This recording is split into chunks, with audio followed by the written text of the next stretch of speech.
Umekaa miezi ngapi bila kulipwa? Nakuuliza umekaa miezi ngapi bila kulipwa? Around ati a year plus. A year plus hujalipwa? Hujalipa mtu 1 year plus. Nasema tumekulipa. Ngoja to now answer the question.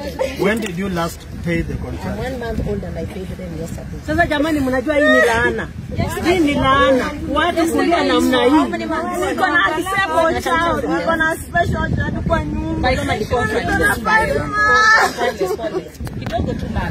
Kidogo kuna ule jamaa ule in charge. Huyu.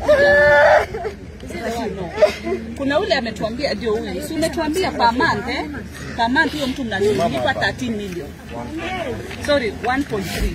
Sio? Per month 1.3.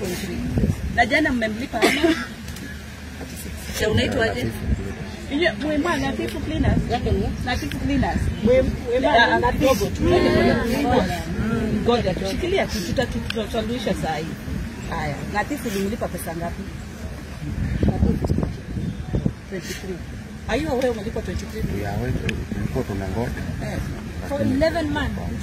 Ingie kwanza. Wewe ukipatiwa kazi si unatoa bank statements. So uko na capability ya kuchukua credit kwa bank, ushughulike. Unajua watu wako hata chakula hawana, tu wanakula ile chakula wagonjwa wanabakisha. Is that right? Wewe unaweza kula hiyo? Na unategemea wafanye usafi na wafanye kila kitu. What is the rate?